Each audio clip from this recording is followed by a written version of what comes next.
여러분, 성경 말씀을 여러분들이 믿음으로 받아들이는데 제일 큰 장애물이 뭐냐면, 그러니까 우리가 생각하고 있는 그 이성적인 생각으로 성경의 말씀들을 이제 믿으려고 접근하는 게 가장 큰 장애물입니다. 그러니까 이성으로, 우리 생각으로, 우리 상식으로 성경을 이해하려고 들어가는 게 그게 가장 큰 장애물이거든요. 그런 말들이 참 많이 나와요. 성경에 히브리서 앞장에서도 나오지만 그 내용을 구체적으로 잘 설명한 게 뭐냐면 이 고린도전서 1장부터 3장까지 이야기거든요. 이렇게 고린도 1장부터 3장까지 긴 장을 할애해서 우리에게 너희들이 믿어야 되는데 그 믿음을 방해하는 것이 바로 지혜다, 인간의 지식이다 라는 이야기를 쭉 하면서 들어갑니다. 우리가 모르겠습니다. 여러분들이 그걸 제가 지금 말씀드리는 것을 생각을 해보신지 안 해보신지 각자가 좀 다르긴 하겠습니다만 이게 얼마나 큰 은혜인지 한번 제가 말씀을 한번 드려보도록 할게요. 여러분, 성경에서 무슨 말씀을 해도 여러분 혹시 믿어지시나요? 믿어지고 하나님께서 무슨 말씀을 하더라도 받아들여지죠.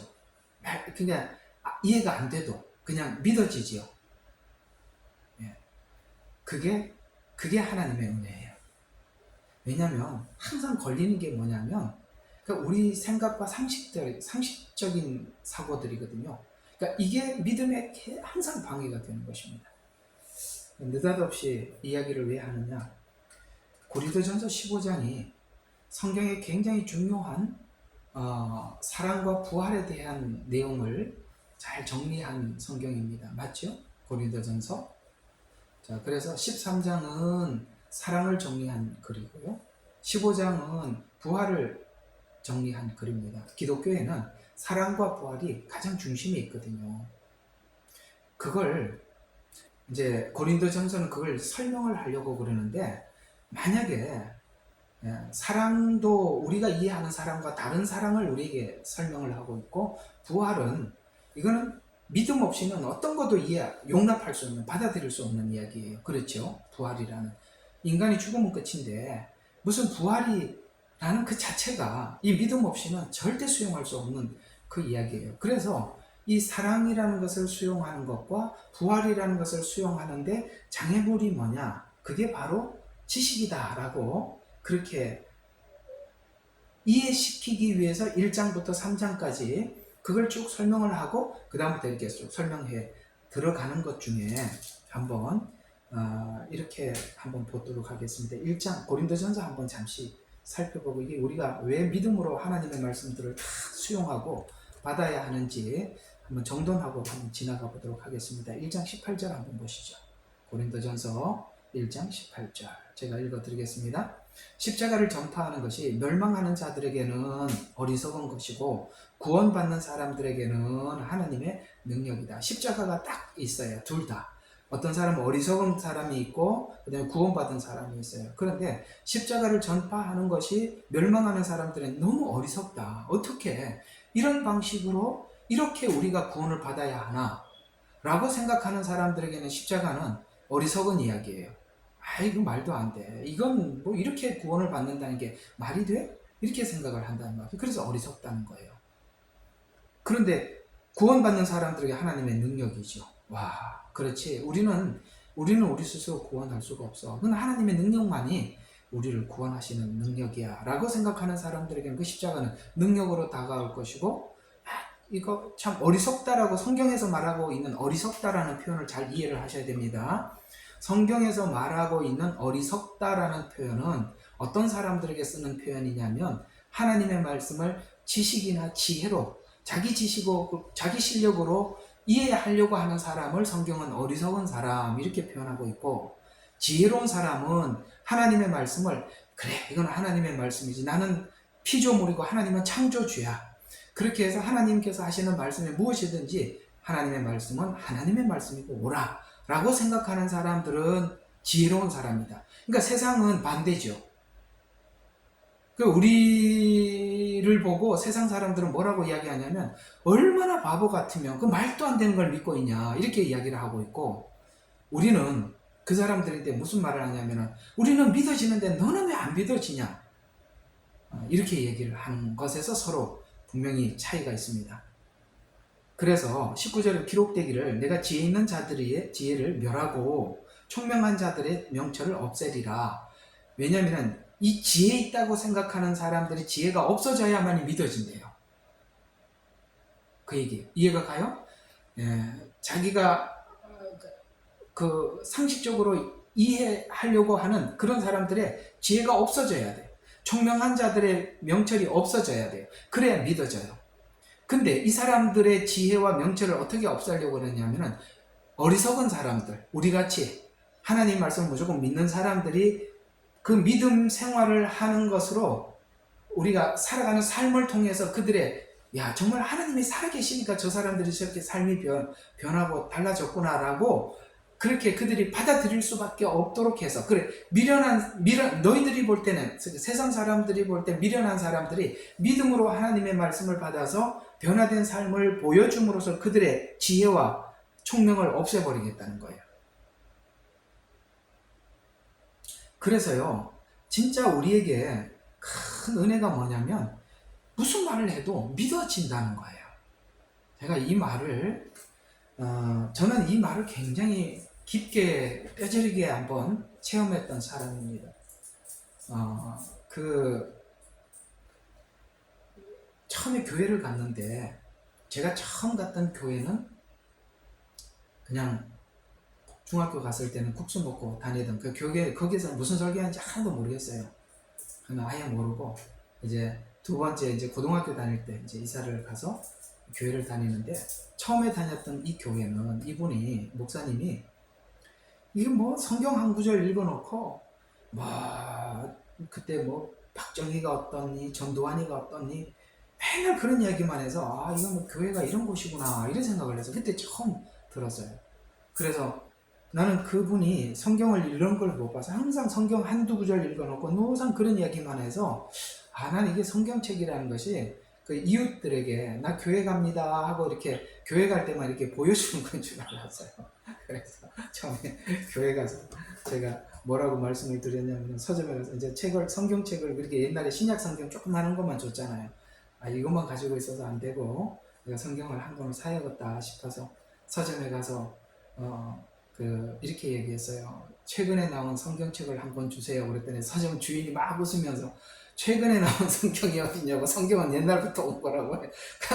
그러냐고 이렇게 하여튼 하나 주세요. 그래가지고 교회 올 때 이렇게 들고만 다녔어요. 이게 나 성경이 하나님 말씀인지 진짜 몰랐어요. 그러다가 이제 다른 교회를 옮기게 되었는데 그때부터 이렇게 의심이 생기기 시작하는 거예요. 어떤 의심이 생기느냐면 내가 왜 교회를 계속 다녀야만 하는지, 그리고 창세기 1장 1절이 이해가 안 되는 거예요. 하나님이 태초에 천지를 창조했다. 그럼 어떻게 창조했는지 설명이 있어야 되는데, 여러분 창세기 1장 1절은 선포로 끝이 나지 설명이 없어요. 그죠? 창조해놓고 나누었다, 말씀하고 나누었다 이런 얘기밖에 없잖아요. 그러니 이거 진짜 사실인지 정말 내가 믿어지지가 않는 거예요. 딱 그 믿어지지 않는 시간을 제가 정확히 8년, 9년을 보냈어요. 근데 왜 교회를 안 떠나고 계속 교회를 다녔냐? 딱 이유는 한 가지예요. 그 교회 성도들이 너무나도 변화된 삶을 살더라는 거예요. 그러니까 성경 말씀이 이러이러해서 믿어서 안 열심히 다닌 게 아니라 사람들이 변화된 모습이 너무 달랐어요. 보통 사람들하고. 그러니까 분명히 하나님 계신다. 저 사람들이 바뀐 거 보니까 뭔가 하나님이 계시는데 나는 안 믿어져. 그래서 한 8년 정도는 정말 생각을 많이 해서 교회를 떠나지도 못하겠고, 근데 그 사이에 또 하나님 방언은 주셔서 은사 체험은 또 했고, 사람들은 변화된 거 보고 하나님 살아계신 거는 맞는 것 같은데 이해는 안 되고, 그 8, 9년을 헤매면서 의심했던, 참 마음에 알고 싶었던 어떤 부분들을 다음 교회를 옮겼어요. 군대 갔다 와서 교회를 옮겼는데 정말 그 목사님이 제가 궁금해했던 걸 다 설명을 해주시는 거예요. 그래서 여러분 이렇게 여기 예배 와서 오늘 좀 이런 이야기 좀 하고 들어가 보고 싶어요. 여러분들이 교회 와서 여러분들이 하나님께서 여러분들에게 답답한 문제들 막 팍팍 열어준 게 너무 시원하지 않으세요? 제가 그걸요 엄청나게 많이 경험한 사람입니다. 정확히 예배 시간 오면 정확히 하나님의 말씀을 해주세요. 제가요 그 예배 시간마다 찬송 부르고 울고 집에 가면서 울고 진짜 그 세월을 진짜 오래 보냈습니다. 그게 8, 9년 그렇게 헤맸던 시간이 그렇게 하나님께서 그걸 내 마음을 비워주시고 담아주시는데 와 저는 어떻게 막 정말 이게 막 정말 하늘을 떠서 다니는 것 같았어요. 그 말씀 들을 때마다 그렇게 행복할 수가 없었어요. 그렇게 제가 그때 복음을 참 많이 깊게 담았었어요. 그러다가 이 고린도전서 1장, 2장, 3장이요. 저는 이게 무슨 말인지 너무너무 뼈저리게 이해가 가요. 왜? 우리 믿음의 항상 걸림돌은 지식이에요. 사람 생각이에요. 그래서요. 가만히 설교를 하고 가르쳐보면 똑똑한 사람들이 정말 힘들어요. 왜냐하면 딱 하다 보면은 사람들이 머리가 획 돌아가거든요. 설명을 하다 보면. 그러면은 항상 이 똑똑한 사람들은 작용 반작용 법칙으로 하나님이 이렇게 말했으니까 이렇게 되겠지라는 자기 상식을 깨트리는 거예요. 그래서 하나님의 말씀은 우리 상식선에서 말씀을 한 게 아니라 선포예요. 그래서 창세기가 선포예요. 그거는 믿음 아니고는 수용할 수가 없는 거예요. 맞죠? 하나님이 말씀하시니라 라고 선포거든요. 선포는 믿어야 되는 거지 이해가 될 수 있는 게 아니에요. 그걸 왜 설명을 안 했느냐면 그거는 설명할 수 있는 부분이 아니기 때문에 선포한 거예요. 그때 하나님께서 각자 모든 사람들에게 은혜 주셨다는 가장 분명한 증거가 뭐냐면 창세기 1장에 있는 이 선언부터 하나님의 주신 말씀이 받아진다는 거예요. 믿어진다는 거예요. 여기서부터 믿어져야 에덴 동산에서 아담과 하와가 지은 죄도 인정하게 되고요. 이해가 가요? 그래서 우리에게 사망과 죄가 있음도 받아들이게 되고요. 마지막 부활도 이해가 되고요. 재림도 이해가 되는 거예요. 처음부터 창세기 1장 1절부터 믿음으로 받아서 요한계시록 22장까지 전부 다 믿음으로 받는 거예요. 그때 여러분들은 하나님의 지혜를 가진 사람들이고 그걸 하나님께서는 이런 것들을 무엇으로 우리에게 이런 것을 믿어지고 채워지게 하시는 거냐면은 이렇게 조금 더 봐요. 자, 2장 7절에 한번 보세요. 다만 우리가 신비 속에 있는 하나님의 지혜를 말하노니 신비 속에 있는 지혜랍니다. 근데요, 신비 속에 있는 지혜라고 이렇게 표현하면서 여러분 부활을 말할 때 하나님의 신비를 말하노니 여러분 혹시 그 고린도전서 15장에 보면 부활을 설명할 때 가장 앞에 뭐라고 이야기했죠? 하나님의 신비를 말하노니 이렇게 말했어요. 이해가 가요? 그러니까 지금 성경도 신비인데 그 신비 중에 신비가 부활이거든요. 오늘 이 부활을 설명을 해야 되니까 앞으로 이 부활에 관한 이야기는 여러분들이 믿음으로 받지 않고는 안 된다는 걸 제가 설명하기 위해서 좀 설명을 하는 것입니다. 그래서 신비 속에 있는 하나님의 지혜를 말하노니 이는 하나님이 세상 전에 우리의 영광을 위하여 미리 감추어놓은 하나님의 지혜니라. 아멘. 이거 언제부터 하나님이 부활과 십자가를 준비해놨다고요? 세상 전에 우리 영광을 위해서 감춰놨던 지혜예요. 그러면 보세요. 창세기 1장 1절도 우리가 믿음으로 받아야 한다면 창세 이전에 가지고 계셨던 이 계획은 더더욱 믿음으로 받아야 하지 않겠어요? 창세기 1장은 우리가 보는 것을 믿는 거잖아요. 그런데 이 보는 것을 믿는 이전에 하나님께서 이미 뭘 준비해놨다고요? 창세 이전부터 십자가를 준비해놨고 부활을 준비해놨고 재림을 준비해놨고 뭐예요? 우리가 미래에 들어갈 새하늘과 새 땅을 설계해놓고 시작했다. 이렇게 이야기하는 거예요. 이거 여러분 똑똑한 사람 절대 이해할 수 없는 거예요. 이거는 전부 다 믿음으로 받을 수밖에 없는 것이지 사람 생각으로는 받을 수가 없는 거예요. 그래서 자 9절 보세요. 기록된 바와 같으니 하나님께서 자기를 사랑하는 자들을 위하여 예비하신 것은 눈으로 보지도 못하고 이건 이제 이성이에요. 그러니까 이성적으로 우리가 알 수 있는 게 아무것도 없어요. 그래서 눈으로 보지도 못했고 그 다음에 뭐죠? 귀로도 듣지도 못했고 인간의 마음속으로도 들어본 적, 이게 전부 다 이성하고 아무 관련이 없는 거예요. 본 거, 들은 거, 아는 거, 우리가 알고 있는 지식은 아무 관련이 없다는 거예요. 아무것도 그럴 수 없어요. 그러기 때문에 하나님의 말씀은 10절에 보니까 그러나 하나님께서 이것들을 우리에게 그의 영으로 나타내, 하나님의 사랑하는 사람들에게 영으로 나타내 주셨대요. 영으로 나타내 주셨으니 이는 성령께서는 모든 것, 하나님의 심지어 하나님의 깊은 것까지도 통찰해서 사람의 일을 사람 안에 있는 사람의 영 아니면 누가 알리요? 라는 것처럼 이와 같이 하나님의 일도 하나님의 영이 아니면 아무것도 모르고 12절 우리가 세상의 영을 받지 아니하고 오직 하나님의 영으로부터 온 영을 받았으니 이는 우리로 하나님께서 우리에게 값없이 주신 것을 알게 하려 함이라. 아멘. 값없이 준 것을 아는 데는 우리 인간의 지식은 완전히 방해예요. 왜냐하면 우리는 값을 주고 뭔가를 얻는 것이 인간의 상식인데 값 없이 받았다는 것은 믿음 아니고는 받을 수가 없는 거예요. 맞죠? 세상엔 여러분 공짜가 어디 있어? 맞죠? 이게 세상에 유명한 명언입니다. 공짜가 어디 있어요? 근데 성경은 그냥 주신 거래요. 이걸 우리가 상식적으로 어떻게 이해할 수가 있겠습니까? 여러분 있잖아요. 제가 오늘 여러분들에게 정말 축복도 하고 칭찬을 해드리고 싶어서 그런 거예요. 여러분 꾸역꾸역 이렇게 오셔서 말씀 듣고 은혜 받으려고 하는 여러분 정말 귀하십니다. 제 설교는요, 믿음 없이는 받을 수 없어요. 듣다가 나가게 돼 있습니다. 아니에요. 맞을 수가 없어요. 조금 인간의 상식이나 지식으로 뭔가를 이해하려고 똑똑한 사람들은 절대 받을 수 없어요. 왜냐하면 저는 하나님의 말씀을 선포를 하고 있기 때문에 선포하는 거예요. 선포하기 때문에 믿음 없는 사람들은요, 이렇게 상식적이고 지혜로운 사람들, 세상의 지혜를 가진 사람들은요, 받을 수 없는 이야기들이에요. 그러나 여러분들이 이렇게 오시는 것은 저는 오늘 이 축복이 여러분들에게 있는 것으로 생각해요. 오늘 여기 뭐라고 이야기했어요? 우리가 세상의 영을 받지 않았어요. 하나님으로부터 온 영을 받았어요. 이는 우리로 하나님께서 우리에게 값없이 주신 것을 알게 하려 함이라. 하나님의 영만이 그걸 알게 할 수가 있다는 거야. 이거는 절대 우리 상식으로 깨달을 수 있는 게 절대 아닙니다. 그래서 13절에 보니까 또한 우리가 그것을 말하되 인간의 지혜가 가르치는 말로 하지 아니하고 성령께서 가르치는 말로 하나니 영적인 일들은 뭐라고요? 영적으로 비교하여 말하느니라. 영은요, 영으로 하나님 성령으로 기록했잖아요.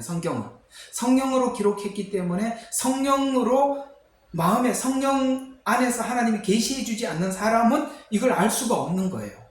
왜? 하나님의 영으로 기록했기 때문에 하나님의 영만이 이걸 열어주시는 거예요. 그러나 자연인은 하나님의 영을 받아들이지 아니하나니, 그리스도 밖에 있는 사람들은 하나님의 영을 받아들이지 아니하나니 이는 그 일들이 그 사람에게는 어리석게 여기죠. 여러분 보세요. 성경이 얼마나 어리석어 보여요. 그 사람들 너무 비상식적이란 말이에요. 그래서 어리석게 여기지기 때문에 알 수도 없나니, 어리석게 여기져요. 자기 지혜가 방해가 된다는 거예요. 그래서 알 수도 없나니 이는 영적으로만 분별되게 돼요. 하나님의 영이 아니고는 교감이 될 수가 없는 거다. 영적인 사람은 모든 것을 판단하나 자신에게는 아무것도 판단하지 않는, 누가 주를 알았다고 생각을 알았다고 그를 가르치겠느냐. 그러나 우리는 뭐를 가졌어요? 우리 너무 중요한 이야기죠. 뭘 가졌어요? 그리스도의 생각을 가졌어요. 우리가 그리스도의 마음을 가지고 성경을 보니까 다 보이더라. 그리스도의 생각을 가지고 그리스도의 마음을 가지고 성경을 보니 성경이 전부 다 믿어지고 받아들여지더라. 아시겠죠? 그래서 오늘 이 부활을 여러분들에게 설명을 하려고 하니 가만히 생각해 보니까 참 이렇게 오시는 여러분들이 참 하나님께서 이 말씀으로 좀 한번 위로를 해드리고 싶었어요.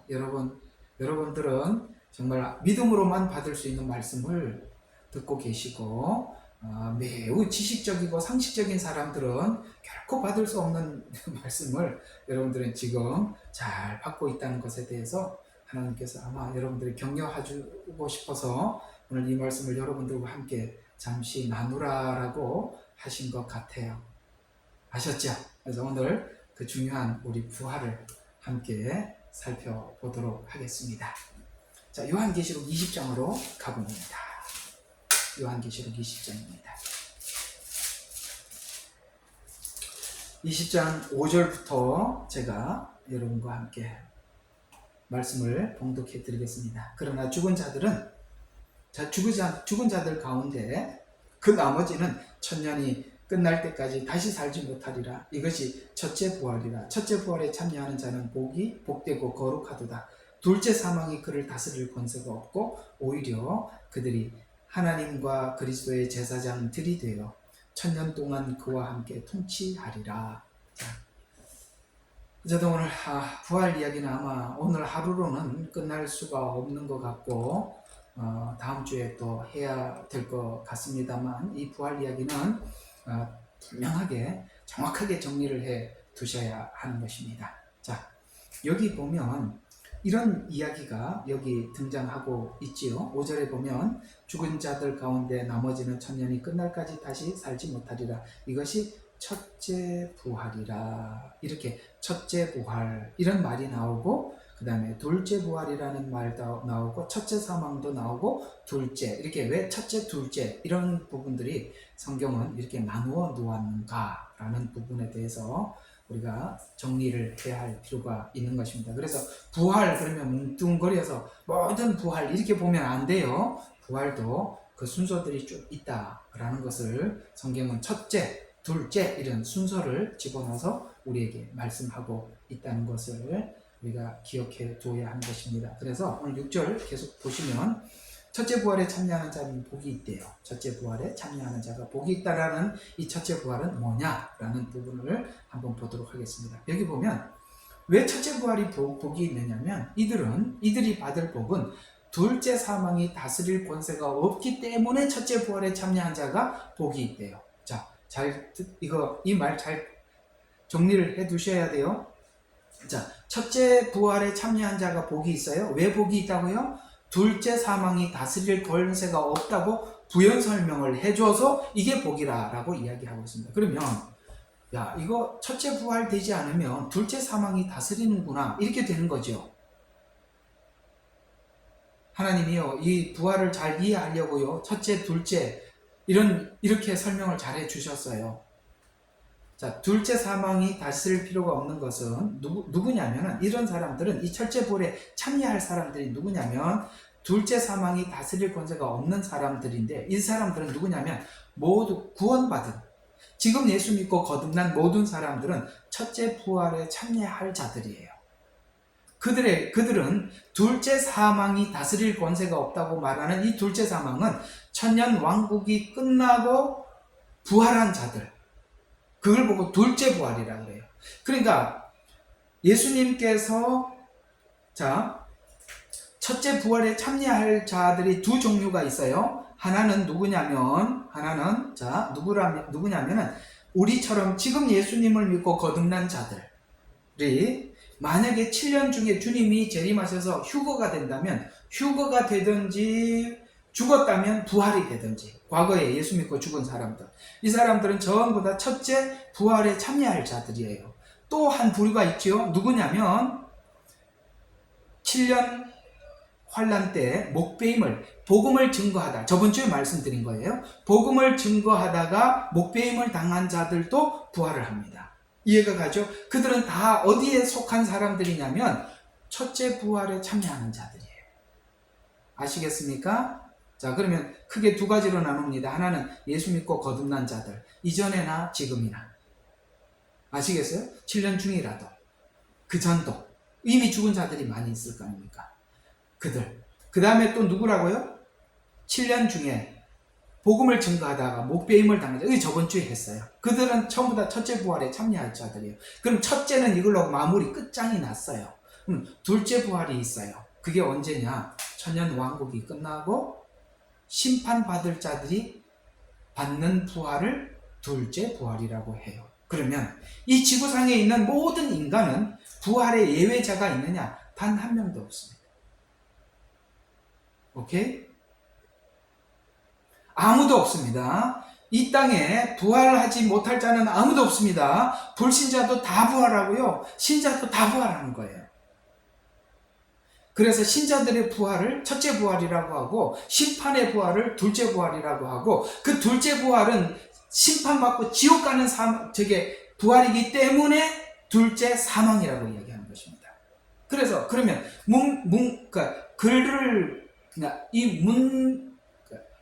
단어를 정리하면은 둘째 부활, 둘째 사망은 같은 의미가 되는 거예요. 아셨죠? 예. 둘째 부활은 사망의 부활이니까 같은 거예요. 둘째 사망, 둘째 부활 같은 의미가 되는 거예요. 이렇게 묶어놓으면 되는 것입니다. 그래서 이 내용을 성경에는 부활에 대한 내용을 구약에도 엄청나게 많이 기록했고 신약에도 많이 있어요. 근데 분명한 것만 한 두 군데서 구약과 신약에서 한번 찾아보겠습니다. 이사야서 26장 19절 여기 적어놨으니까 같이 그냥 보시면 돼요. 자, 시작. 내 죽은 자들이 살아날 것이며 나의 시체들도 일어날 것이라. 깨어 노래하라. 이는 먼지더라. 이는 내 이스라엘 빛은 이슬이요 땅은 죽은 자들을 내어줄 것입니다. 이게 뭡니까? 부활을 이사야가 예언한 거잖아요. 죽은 자들이 살아난답니다. 성경이 분명히 이걸 부활을 믿지 않는 사람들은 이걸 그냥 예수 믿지 않았던 우리들이 예수님을 영접하면 우리가 영원히 살아납니다. 아니에요. 뭐라고 이야기하냐면 너희 먼지들아라고 이야기하잖아요. 여러분 시체, 죽은 먼지 이런 것들은 다 뭡니까? 너는 흙이니 흙으로 돌아가라고 말씀하셨던 그 얘기 아닌가요? 그 얘기잖아요. 너는 흙이니 흙으로 돌아가라. 그래서 흙으로 돌아가는 것을 죽은 자, 시체 이렇게 표현을 분명히 하고 있는 거예요. 그래서 이는 내 이스라엘 빛의 이슬이요 땅은 죽은 자들을 내어줄 거야. 흙으로 돌아갔는데 흙으로 돌아가서 다 썩고 없어졌지만 그들을 땅은 다시 내어준다 이 말이에요. 바다도 내어주고 흙도 내어주는 거예요. 그래서 죽은 자들이 전부 다 되살아나는 겁니다. 그러면 여기서 우리가 이런 질문을 하시는 분들도 계세요.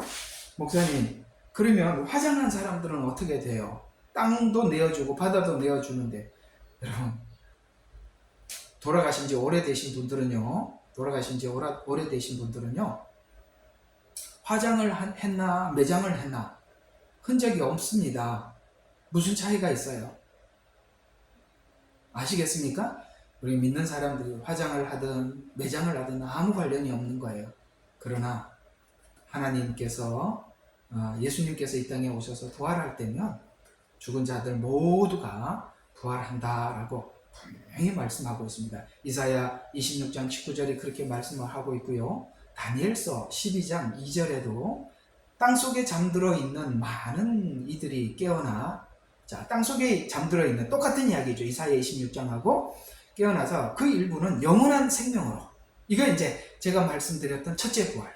그러니까 첫째 부활에 참여하는 사람들은 영원한 생명으로 들어갈 자들이고, 둘째 부활에 참여하는 사람들은 영원한 심판에 들어갈 자들이에요. 그래서 영원한 생명으로, 다른 이들은 영원한 수치와 멸시를 위하여 깨어날 것이다. 이게 둘째 부활이에요. 다니엘서 12장 2절은 너무 첫째 부활과 둘째 부활을 정확하게 말씀하고 있습니다. 아시겠죠? 이렇게 부활을 하는 것입니다. 그러면 구약에서는 이렇게 나와 있고 신약에서도 이 첫째 부활과 둘째 부활에 관한 이야기를 하고 있죠. 우리 아까 봤던 고린도전서 15장 52, 54절로 가서 보도록 하겠습니다. 여러분, 부활에 대한 지식은요 명확히 알고 계셔야 돼요. 왜냐하면 여러분들과 저는 부활에 참여할 자들이기 때문에 그렇습니다. 정확히 알고 있어야 합니다. 고린도전서 15장 52절에서 54절. 마지막 나팔 소리에 잘 기억해 주세요. 자, 51절부터 한번 봐주는 게 좋겠습니다. 자, 보라, 내가 너희에게 한 가지 신비를 말하노니. 아까 여러분 성경 말씀을 깨닫는 게 신비라고 말씀하셨죠? 하나님께서 그 말씀을 신비라고 분명히 말씀하셔서 그 중에 뭐가 있어요? 부활이 신비래요. 그래서 신비를 말하노니 우리가 다 잠잘 것이 아니요 오히려 모두가 변화될 것이니. 자, 휴거에서도 변화가 되고 부활도 변합니다. 그래서 다 변화될 것이다. 요거는 이제 변화에 대해서는 좀 이따가 이게 이제 제가 설명을 해야 돼요. 어떻게 변화에 대해서도 고린도전서 15장에서 말씀하고 있으니까. 자, 근데 언제 변화되는지 다 같이 52절은 같이 한번 읽어봐야 돼요. 시작! 마지막 나팔 소리에 눈 깜짝할 순간에 그러하리라. 나팔 소리가 나면 죽은 자들이 썩지 아니하는 몸으로 일으켜지며 우리도 변화하리라. 자, 죽은 자들은 뭐 한다고요? 몸으로 일으켜지고, 또 여기서 우리도 변화하리라는 것은 휴거된 자들을 이야기하는 것입니다. 아시겠습니까? 죽은 자들은 몸으로 일으켜지고 살아있는 사람들은 변화되어서 올라가고, 이런 이야기가 되는 거죠. 그래서 여기 52절은 전부 다 부활과 휴거가 동시에 일어나는데 언제? 마지막 나팔 소리가 날 때. 그러면 요한계시록에 나오는 7죄 1, 2, 3, 4, 5, 6, 7 7번째 나팔을 공부해야 되는 거죠. 그때 부활과 휴거가 있다는 얘기죠. 여기서 꼼짝없이 휴거가 이때 있다고, 변화하리니라고 했습니다. 변화는 분명히 휴거거든요. 몸이 일으켜진다는 것은 부활이거든요. 그것이 마지막 나팔 소리가 날 때 안 돼요. 그럼 마지막 나팔 소리가 불 때가 언젠지 봐야 될 거 아닙니까? 제가 도표 하나 줬죠. 요한계시록 갈 때 이 도표만큼은 끝까지 외워야 한다고. 좀 이따가 그 도표 다시 보여드릴 거예요. 요한복음 5장 28절 29절에도 여기 고린도전서 15장 52, 54절에 한 말을 똑같이 하고 있습니다. 자, 가봅시다. 요한복음 5장 28절 29절. 우리가 다 알고 있는, 암송하고 있는 성경 구절일 겁니다. 5장 28, 29절. 자, 이상하게 여기지 말라. 무덤 속에 있는 자들이 아까 죽은 자들이 일으켜지고라고 했죠. 고린도전서 15장에 죽은 자들이 일으켜지고를 여기는 뭐라고 이야기해서 무덤 속에 있는 자들이 뭐예요? 그의 음성을 들을 때가 오나니. 아멘. 음성을 듣고 일어난대요. 그러면 하나님께서 천지를 창조할 때도 어떻게 했어요? 말씀으로 창조했죠. 그래서 그분이 오셔서 말씀을 할 때 들을 때가 오나니 라고 말씀하고 있고, 선한 자는 생명의 부활로, 악한 자들은 저주의 부활. 요거는 시간적인 차이를 나누어져 있는데, 시간적인 차이는 나누어져 있는데 묶어놓은 거예요. 그러면 선한 자들은 생명의 부활로라고 말하는 이 생명의 부활은 첫째 부활이고요. 그 다음에 악한 자들, 악을 행하는 자들은 저주의 부활이라고 하는 것은 둘째 부활이에요. 근데 시간을 묶어요. 그러나 부활은 있다라고 이야기해요. 첫째 부활도 있고 둘째 부활도 있고. 아시겠어요? 이렇게 구분을 해야 되는 거다, 이 말이에요. 그러니까 고린도전서 15장 52, 54절이나 요한복음 5장 28, 29절 말씀은 같은 이야기예요. 같은 이야기인데 고린도전서 15장에서는 그 시간을 나누고 있고 요한복음에서 묶어서 설명을 한 것입니다. 자, 그러면 우리 둘째 사망이 뭔지, 이 둘째 사망에 대해서 정리를 해보겠습니다. 자, 첫째 사망이 있었다는 얘기죠. 둘째 사망이라는 단어를 쓴다는 것은 어떤 첫째 사망이 있었다는 말 아니겠어요? 그렇죠. 우리 모두 다 첫째 사망이, 우리도 모두가, 우리 인간이면 누구나 다 첫째 사망이 있던 사람들이에요. 맞죠? 그런데 우리는 예수님을 믿음으로써 그 사망의 권세를 이겼다라고 이야기하는 것은 뭐예요? 둘째 사망. 에덴 동산에서 아담과 하와가 죄를 지어서 추방당하면서 모든 인류에게 왔던 것이 첫째 사망이라면, 이제는 우리가 예수님을 믿어서 이제 영원한 심판에 들어가야 될 이 둘째 사망을 이긴 자들 아닙니까? 그래서 첫째 사망은 에덴 동산에서 추방되었을 때 이야기라면, 이제는 불신자들에게는 또 한 번의 사망이 기다리고 있는데 그것이 둘째 사망이다. 그건 영원한 부활해서 받는 영원한 형벌이 되는 것이에요. 그래서 둘째 사망이란 첫째 사망을 경험을 바탕으로 에덴에서 기회를 잃어버려 사망이 온 것처럼 계시록에 다시 한번 기회를 주었어요. 그게 뭐죠? 표를 갖다 놓고 선악과를 갖다 놓고, 같은 이야기예요. 먹어서 사망이 온 것처럼 표를 받으면 둘째 사망이 오는 것, 똑같은 이야기라 이 말이에요. 만약에 아담과 하와가 거기서 선악과를 먹지 않았더라면 거기서 영생할 수 있었던 것처럼 표를 받지 않으면 뭐예요? 영생하는, 같은 의미라 이 말이에요. 같은 의미. 여기서 따지면 안 돼요. 여기서 딱 태클을 걸면 그 사람은 성경을 안 믿는 사람이에요. 제일 중요한 자리에 와서 거부하는 겁니다. 아시겠어요? 표를 거부하는 사람들, 표에 대해서 상징이라고 이야기하는 사람들은 성경이 가장 중요한 부분에서 거부하는 거예요. 선악과는 하나님이 먹지 말라라고 했는데 아니 먹어도 된다라고 말하는 것과 똑같다 이 말이에요. 그래서 계시록에 다시 한번 기회를 줬지만 기회를 잃어버림을 의미하고 기회를 잃어버림으로써 영원한 사망을 받게 됨을 그래서 둘째 사망이라고 의미하는 것이에요. 그래서 이 둘째 사망은 결과가 뭐래요? 여러분 에덴에서 추방되고 난 뒤에 사람이 죽는 걸로 그렇게 됐지만 그러나 이 둘째 사망, 둘째 기회를 잃어버리면 영원한 불못이에요. 달라요. 60평생, 70평생 이렇게 사는 사망이 아니라 영원한 사망이다 이 말이에요. 불못에 던져지는 것이다. 그래서 14절에 여기 오늘 요한계시록 20장 14절에 불못에 던져지는 것이라고 마지막에 둘째 사망을 설명하는 것으로서 딱 끝이 나고 그 다음부터 둘째 사망에 대해서 아무런 이야기가 없어요. 여러분 지옥 가면 두 번 다시 기회가 없습니다. 맞지요? 그게 부자와 나사로 비유를 통해서 말씀을 하셨어요. 절대 이쪽으로도 저쪽 갈 수 없고 저쪽도 이쪽으로 올 수 없어요. 끝입니다. 우리가 그래서 안타까워서 전도하고 복음 전하는 거 아니겠어요? 천년 왕국에 들어갈 또 두 부류가 있다. 자, 아까 천년 왕국에 들어갈 두 부류 쭉 설명을 했는데 정리 한번 해봅시다. 자, 천년 왕국에 왕노릇하는 자들이 있다. 그들은 아까 어떤 부활에 참여한 사람들? 첫째 부활에 참여한 사람들. 그들은 왕노릇할 자들이에요. 이들은 누굽니까? 지금 예수님을 믿고 거듭난 성도. 아까 복음을 전하다가 뭐예요? 순교한 증인들, 순교자들. 또 우상에게 경배하지 않는 모두들. 이런 사람들이 천년 왕국에 들어가는 사람들이. 성도들의 상급을 말씀하시는데요. 자, 이 말씀이 요한계시록 앞쪽에서 7교회에서 했던 말을 요한계시록 20장부터 또다시 등장을 하고 있어요. 그래서 그 앞에는 7년이라는 시간이 들어가기 전에 7교회에게 한 말이고 7년을 다 보내고 난 뒤의 이야기가 19, 20, 21, 22장이잖아. 그죠? 고개 좀 끄덕거려 봐요. 아이고 힘들어. 아멘. 자, 앞쪽에서는 7년 들어가기 전의 이야기고 여기는 계시록은 7년이 끝난 이야기잖아. 근데 7교회에게 여러 가지 말을 했어요. 그죠? 이거 해라. 인내해라. 믿음을 지켜라. 이겨라. 이렇게 얘기했죠. 이긴 자들에게 요한계시록에 다시 이긴 자들에게 뭐예요? 생명책에 기록해도 영원한 구원을 얻게 되고 그러니까 지금 앞에는 뭡니까? 앞으로 이런 일이 있을 거니까 이기라는 거예요.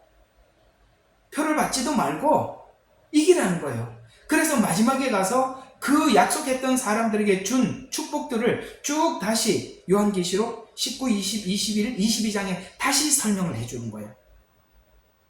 그래서 이 이야기가 처음부터 요한계시록을 처음 기록할 때부터 나왔었어요. 요한계시록 2장 18절에서 11절. 자, 죽었다 살아나신 분. 무슨 이야기예요? 부활 이야기잖아요. 처음부터 부활 이야기예요. 너 부활한다 걱정하지 마 라고 이야기를 하면서 죽었다 살아나신 분이 네가 지금 믿음을 지키기 위해서 네가 행위를 한다. 환난도 알고 궁핍도 안다. 그러나 너는 미래에 이런 부유한 사람이다. 그래서 그러나 부유한 자로다. 유대인의 회도 안다. 너가 지금 너희들이 얼마나 너희들이 그 비슷하게 성경을 들고 와서 야 네가 믿는 그 믿음이 그거 아니야 라고 그 사람들이 너희들에게 거짓된 복음을 전하고 있는데 네가 그것 때문에 지금 환난도 당하고 궁핍도 당하고 그런 거 안다. 너는 고난을 받게 될 일들을 두려워하지 마라. 이게 뭐예요? 7년 환난이에요. 서머나 교회에 얘기했었잖아요. 전혀 두려워하지 마라. 보라, 마귀가 너희 중 몇 사람을, 우리 모두가 그런 게 아니라 몇 사람을 감옥에 던져. 이 감옥에 던지는 사람들은 누굴까요? 아마도 그 감옥에 들어가서도 믿음을 지킬 수 있는 사람을 하나님 내줄 거예요. 욥을 내주듯이. 그래서 감옥에 던져져서 시련을 당하게 하리니 그러나 너희들도 두려워하지 마라. 기간이 정해져 있다. 열흘 동안 환난을 받으리라. 죽기까지 뭐해라? 신실해라. 여러분 마지막 때 신앙은 뭐냐? 죽기까지 신실한 거예요. 아멘. 하나님이 요구하는 마지막 때 신앙은 그 신앙이란 말이에요. 신실하라. 그러면 내가 생명의 면류관을 주리라. 여러분, 요한계시록 19, 20, 21, 22장에는 전부 다 이 면류관을 받는 사람들에 대한 축복을 설명하는데 잘 견디고 이겨서 주리라. 그래서 여기 있는 모든 사람들이 다 환난을 당하는 것이 아니라 너희 중에 몇 사람을 선택해 뽑아서 감옥에 던져. 그러면 한번 봐요. 자, 우리 김 집사님이 이번 주에 마지막 때가 부흥기라고 하는데 사람들이 안 믿어요. 그거 좀 설명해 줘. 내가 토요일 날 성경 공부 좀 해드리려고 그래요. 여기 이게 무슨 이야기냐면 한번 자 요한계시록 이제 금방 읽었더니 한번 다시 주석을 한번 해봐요. 자 보세요. 너는 고난을 받게 될 일들을 전혀 두려워하지 마라. 근데 고난 받는 사람들이 있대요. 그래서 마귀가 너희 중 몇 사람을 감옥에 던져서 시련을 당하게 할 거예요. 그런데 너희가 열흘 동안 환난을 받아. 근데 죽기까지 신실해. 이 이야기를 그대로 어디로 옮기냐면 다니엘서 보면 느부갓네살 왕 앞에 서 있는 사드락, 메삭, 아벤느고 이야기예요. 유대인 전체가 포로로 잡혀갔지만 전부 다 환난을 당하고는 있지만 실제 그 환난의 주인공이 누구냐면 사드락과 메삭과 아벤느고예요. 그런데 어떻게 했습니까? 환난에 던졌어요. 불 속에 던졌습니다. 거기서 죽기까지 신실했죠.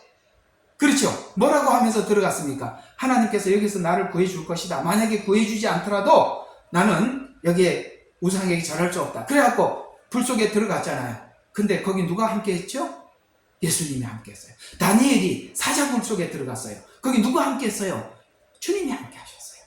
그랬더니 어떤 일이 일어났느냐면 느부갓네살 왕이 저 하나님이 참신이다라고 그 뭡니까? 바벨론에 선포를 해서 전부 다 하나님을 믿어라라고 해서 이방인들이 확 돌아왔잖아요.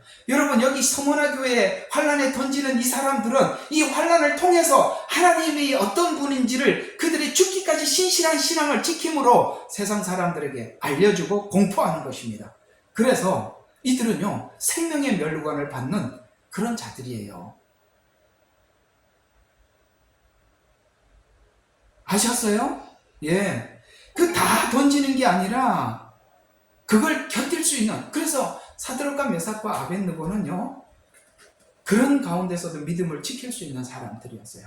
그런데 그들이 자기의 믿음을 지켜서 자기만을 구원한 것이 아니라 도리어 이 바벨론 전역에 하나님이 어떠한 분인지를 공포했어요. 그래서 수많은 이방인들이 흰옷 입은 자들이 돌아오는 거예요. 서머나 교회 같은 그 교회는 바로 이런 역할을 감당할 사람들입니다. 그러면서 귀 있는 자는 성령께서 교회에게 주시는 말씀을 들을지어다. 그러면서 오늘 여기 둘째 사망이라는 말이 나오는데 둘째 사망의 해를 받지 아니하리라 라고 단서를 붙여줍니다. 이 사람들은요 영원한 심판 이런 거하고 아무 해당이 없는 사람들이다 라고 그 뒤에 있는 축복. 그래서 이 사람들 둘째 사망의 해를 받지 않는 믿음을 가진 사람들은 순교를 두려워하지 않겠죠. 왜? 영원한 생명을 얻는 자들이니까. 자, 아까 오늘 이거 하나 여기까지 하고 좀 마치려고 하는데요. 자, 여기까지 꼭 해야 돼요. 이거 이제 이 도표 오늘 이해하는데 이해를 해야 돼요. 자, 아까 이제 고린도전서 15장 51절과 52절을 하면서 내가 비밀을 말하느니 라고 하면서 이 부활이 비밀이라고 했습니다. 이거는 하나님의 영이 아니고는 누구도 이것을 받아들이거나 믿기 어려우니까 비밀이에요. 그래서 자, 마지막 나팔이 불 때 다 변화할 것이다 라고 말씀하고 있어요. 마지막 나팔이 불면 주 안에서 죽은 자들과 그 다음에 이 사람들 누굽니까? 거듭난 성도, 그 다음에 표를 받지 않고 살아서 이긴 자들, 살아남아 있는 그들은 다 신령한 몸으로 변화될 것인데 이 일곱째 나팔이 어디냐? 자, 요거 마우스 보이시죠? 이거요 머릿속에 잠자다가도 그림을 그릴 수 있어야 돼요. 이게 마지막 때에 있는 이 타임라인이에요. 여기 잘 보시면 이 7년이라는 시간이 들어가기 전에 초대교회 이야기가 4장까지 나와 있어요. 그러니까 7년이라는 시간 안에는 자 7년 환란이 여기 이렇게 나와 있는데 7년이 여기서부터 전 3년, 후 3년 뭐 이래갖고 전체가 여기서부터 여기까지가 7년 전체거든요. 맞지요? 근데 7년이 다가온다 라고 우리에게 가르쳐 주는 7년이 눈앞에 오고 있다라는 것을 가르쳐 주는 것이 1, 2, 3, 4인이에요.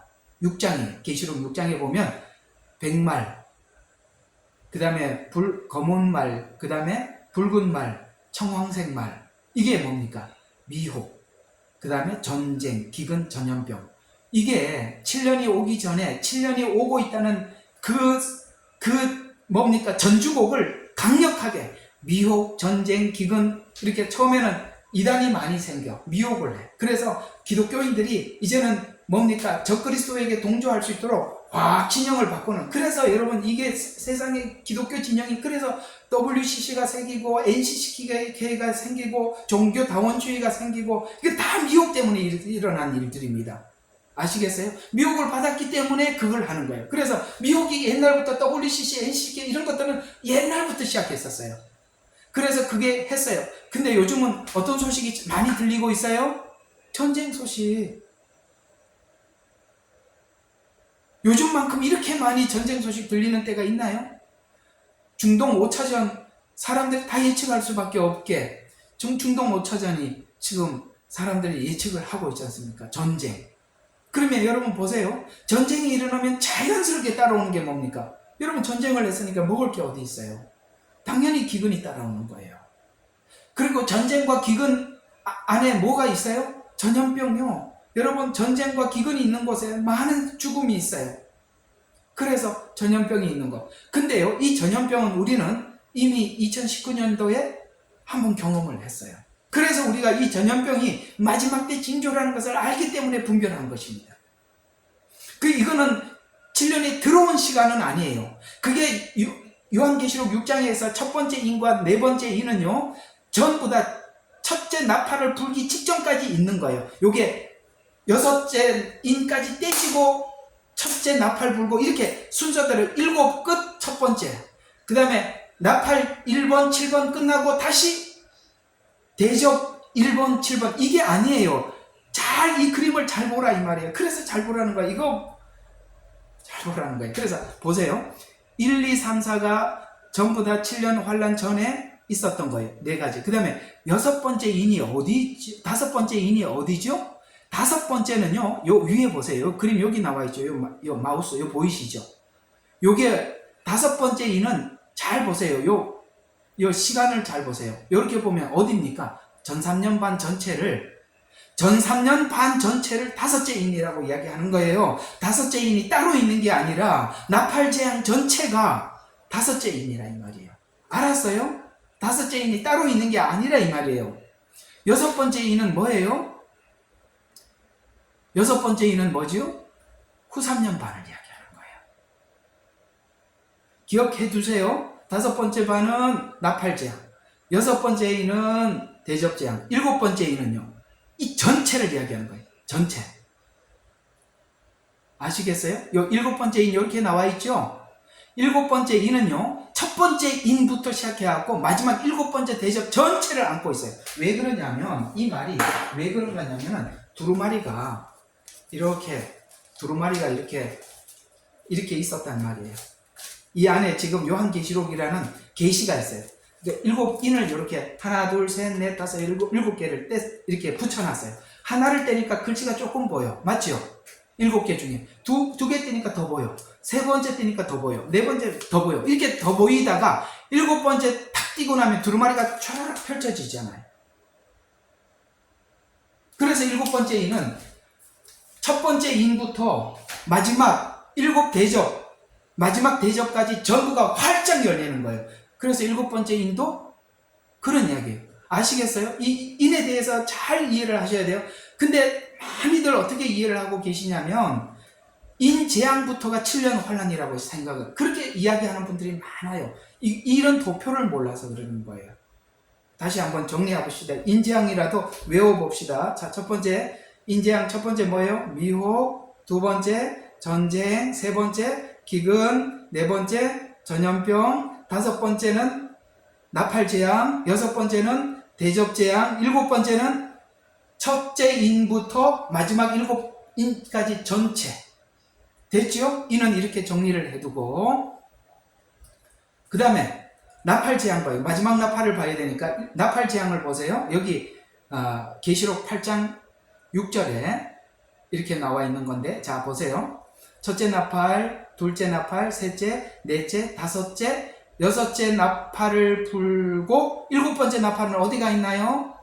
따로 있지 않고 일곱 번째 나팔이 전체가 일곱 대접을 안고 있죠. 보이세요? 예.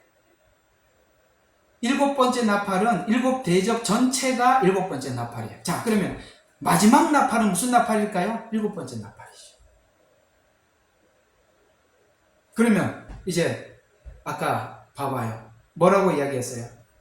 고린도전서 15장 52절에 마지막 나팔이 불면 변화되리니 휴거, 부활, 이것이 마지막 나팔 때 있다는 거예요. 그러면 마지막 나팔은 대접재앙에 들어가 있는데, 이때는 이제 후 3년반 들어가기 전에 짐승의 표가 강제성을 띠게 되고, 전 3년반에는 자율성을 띠게 되고, 오케이? 그렇게 됩니다. 그러면은 일곱째 나팔이 불면은 변화된다고 했으니까 요 전체인데, 요한계시록 제가 하면서 요 지점이라고 그랬습니다. 후 3년반 들어가기 요 지점이 휴거가 있다. 그때 요한계시록 하면서 했죠. 이건 여러분들이, 나는 다른 견해를 가지고 오면 여러분들이 견해를 주장하세요. 그러나 저는 고린도전서 15장, 데살로니가, 그 다음에 요한계시록 이 세 개를 조합해서 이렇게 결론을 내릴 수밖에 없었어요. 마지막 나팔. 근데 이 마지막 나팔이 1번 대접부터 7대접까지 전체가 있으니까 휴거를 끝에 주장하는 사람들도 요때 마지막 나팔이라고, 요때 휴거가 있다. 그래서 7년 후 휴거가 있다. 이렇게 주장하기도 해요. 그러나 계시록 안에서 봤을 때는 요 지점이에요. 중간 지점이에요. 그래서 그들의 주장과 제 주장은 좀 다릅니다. 요 그림을 계속 외우셔야 돼요. 계속 보셔야 돼요. 달달이 외우셔야 됩니다. 그래야 뼈대가 딱 계시록에 있는 시간의 뼈대가 세워지는 것입니다. 이거는 이따가 다시 카톡에다 또 한번 올려드리도록 하겠습니다. 텔레그램에도 올려드리고요. 요 도표만큼은 정말 잘 보셔야 돼요. 자, 그래서 구원받는 자들은 천년 왕국 있기 전에 부활과 휴거가 있다는 증거입니다. 데살로니가 전서, 아까 데살로니가 전서라고 했잖아요.